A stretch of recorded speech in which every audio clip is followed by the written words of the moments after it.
Hey guys, welcome to part 2 of Legal Terms video. So if you are watching this video for the first time, இந்த வீடியோக்கு part 1 கூட இருக்கு. அதுக்கான link நான் டிஸ்கிரிப்ஷன்ல போடுறேன், மேலேயும் அட்டாச் பண்றேன்.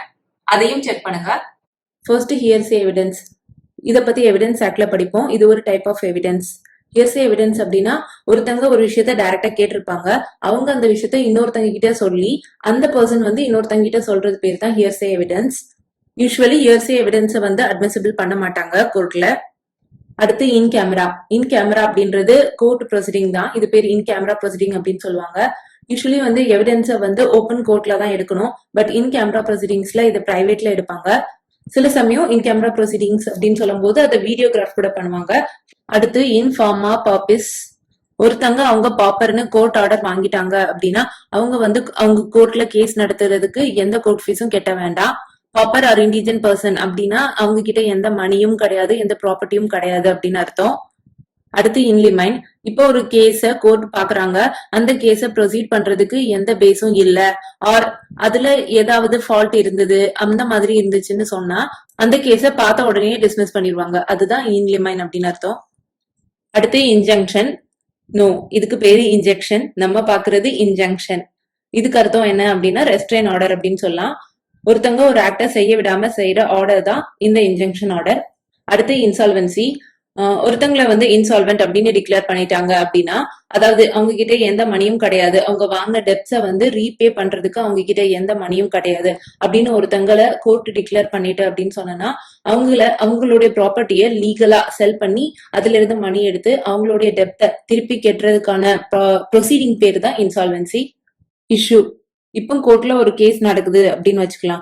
சோ அந்த கேஸ ஜட்மெண்ட் கொடுக்கணும் அப்படின்னு சொன்னா அதுல சில கொஸ்டின்ஸை ஆன்சர் பண்ணணும். சோ அந்த கொஸ்டினுக்கு ஆன்சர் பண்ற, அதாவது அந்த கொஸ்டின்ஸ் தான் இஷ்யூஸா ஃப்ரேம் பண்ணுவாங்க சிவில் கேஸ்ல. அந்த கொஸ்டின்ஸ்க்கு பேர் தான் இஷ்யூஸ்.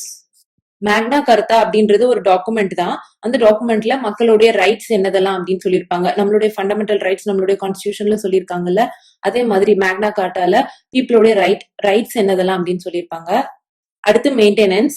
இப்போ ஒரு பர்சன் இருக்காங்க அப்படின்னா அவங்களுடைய ஸ்பவுஸ், சில்ட்ரன் இல்லைன்னா பேரண்ட்ஸ் இருக்காங்க அண்ட் அவங்க வந்து உயிர் வாழ்றதுக்கு எந்த மணியுமே அவங்க கிட்ட இல்ல அப்படின்னு சொன்னா அவங்க வந்து இந்த பர்சன் கிட்ட மணி கேட்கலாம். அதுக்கு பேர் தான் மெயின்டெனன்ஸ். மால்ஃபைடு. பார்ட் 1 வீடியோல போனோஃபைட் பார்த்தோம் இல்ல, அதுக்கு ஸ்ட்ரெயிட் ஆப்போசிட் தான் மால்ஃபைடு. அது நல்ல எண்ணத்தோட ஒரு ஆக்ட் செய்யறது. மால்ஃபைடு அப்படின்னா தீய எண்ணத்தோட ஒரு ஆக்ட் செய்யறது. அடுத்து நெகோஷியபிள் இன்ஸ்ட்ருமெண்ட். நெகோஷியபிள் இன்ஸ்ட்ருமெண்ட் அப்படின்னா அதை டிரான்ஸ்பர் பண்ணலாம் அப்படின்னு அர்த்தம். அதாவது டிரான்ஸ்பரபிள் இன்ஸ்ட்ருமெண்ட் தான் நெகோஷியபிள் இன்ஸ்ட்ருமெண்ட்ஸ் அப்படின்னு சொல்லுவாங்க. இதை பத்தி நெகோஷியபிள் இன்ஸ்ட்ருமெண்ட் ஆக்ட்ல நம்ம படிப்போம். இந்த ஆக்ட்ல எதெல்லாம் டிரான்ஸ்பரபிள் இன்ஸ்ட்ருமெண்ட்ஸ் அப்படின்னு சொல்லியிருப்பாங்க. Promissory note, bill of exchange, cheque, இதெல்லாம் டிரான்ஸ்பரபிள் இன்ஸ்ட்ருமெண்ட்ஸ்க்கு எக்ஸாம்பிள்ஸ். அடுத்து பெர்ஜுரி. பெர்ஜுரி அப்படின்னா ஃபால்ஸ் எவிடன்ஸ் கொடுக்கறது. ஃபால்ஸ் எவிடன்ஸ் அப்படின்னு சொல்லும் போது ஒருத்தங்க அவங்க சொல்லக்கூடிய விஷயம் வந்து பொய் அப்படின்னு தெரிஞ்சும் கூட அவங்க வந்து ஃபால்ஸா எவிடன்ஸ் கொடுக்குறாங்க. அண்ட் அவங்களுக்கு அந்த இடத்துல லீகல் ஆப்ளிகேஷன் இருக்கணும், அவங்க உண்மையை மட்டுமே அந்த இடத்துல சொல்லணும். அப்படி இருந்தும் கூட அவங்க பொய் சொன்னாங்க அப்படின்னா அவங்க வந்து கமிட்டட் தி அஃபென்ஸ் ஆஃப் பெர்ஜுரி. பிளைன்டீஃப் அப்படின்னா யார் ஒருத்தங்க இன்னொருத்தங்களை சூ பண்றாங்களோ அவங்க பேரு தான் பிளைன்டீஃப். இதே மாதிரி தான் டிஃபனண்ட்டையும் பாத்துடலாம். யாரு சூ பண்ணப்படுறாங்களோ அவங்க பேரு defendant. Power of attorney. Power of attorney அப்படின்னா ஒருத்தங்க இன்னொருத்தங்களை ரெப்ரசென்ட் பண்றதுக்கு பவர் கொடுக்குற ஒரு லீகல் டாக்குமெண்ட் தான் power of attorney. For example, என்னுடைய ப்ராப்பர்ட்டி இந்தியால இருக்கு, பட் நான் வந்து வேற ஒரு ஃபாரின் கண்ட்ரில இருக்கேன் அப்படின்னா என்னுடைய இந்தியன் ப்ராப்பர்ட்டியை வித்து தரதுக்காண்டி நான் இன்னொருத்தங்களுக்கு பவர் ஆஃப் அட்டார்னி டாக்குமெண்ட் கொடுத்தேன் அப்படின்னு சொன்னா அவங்க வந்து லீகலி நான் எந்த வேலையை செஞ்ச மாதிரியே அவங்க வந்து அந்த ப்ராப்பர்ட்டியை செல் பண்ணலாம். இப்போ ஒரு கோர்ட் ரெப்ரசன்டேஷன் இருக்கு, சோ அதுல நான் அட்டன் பண்ணணும் அப்படின்னு இருக்கு, பட் என்னால அட்டன் பண்ண முடியல, நான் வந்து வெளியூர்ல இருக்கேன் அப்படின்னு சொல்லும் போது என்னால இந்த கேஸ்ல ரெகுலரா அப்பியர் ஆக முடியாது அப்படின்னு சொன்னா நான் வந்து இன்னொருத்தங்களுக்கு பவர் ஆஃப் அட்டார்னி கொடுத்துருவேன். சோ இந்த டாக்குமெண்ட் மூலமா அவங்க வந்து என்ன இந்த கோர்ட்ல ரெப்ரசென்ட் பண்ணுவாங்க. அடுத்து ப்ரீஎம்ப்ஷன். இத முன்னுரிமை அப்படின்னு சொல்லலாம். மத்தவங்களே கம்பேர் பண்ணும்போது எனக்கு முன்னுரிமை கொடுக்கறது, எனக்கு ஒரு ப்ரிஃபரன்ஸ் கொடுக்கறது தான் ப்ரீஎம்ப்ஷன் அப்படின்னு அர்த்தம். ஃபார் எக்ஸாம்பிள், சிப்லிங்ஸ் 3 பேர் இருக்காங்க அப்படின்னு வச்சுக்கலாம். அவங்க வந்து ஆன்செஸ்டர் ப்ராப்பர்ட்டியை இன்ஹெரிட் பண்றாங்க. அந்த 3 பேர்ல ஒருத்தங்க வந்து அவங்களுடைய ப்ராப்பர்ட்டியை விற்கணும் அப்படின்னு நினைக்கிறாங்க.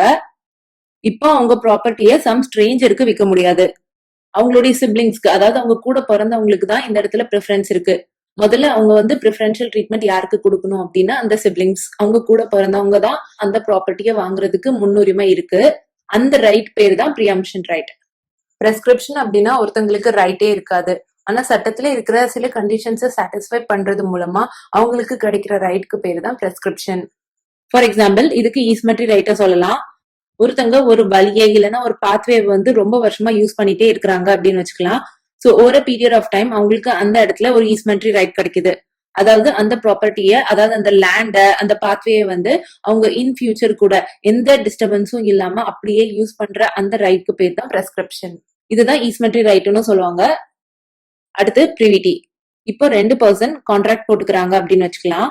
சோ அந்த கான்ட்ராக்ட்ல ஒரு பர்சன் அவங்களுடைய டியூட்டியை செய்யல, சோ அவங்க கான்ட்ராக்ட பிரீச் பண்ணிட்டாங்க அப்படின்னா இன்னொரு பர்சன் அவங்கள சூ பண்ணணும் அப்படின்னு நினைக்கிறாங்க. இப்போ அந்த இன்னொரு பர்சன் இருந்தாங்கல்ல, அந்த கான்ட்ராக்ட்ல இருந்த இன்னொரு பர்சன் மட்டுமே அந்த பிரீச் பண்ண பர்சனை சூ பண்ண முடியும்.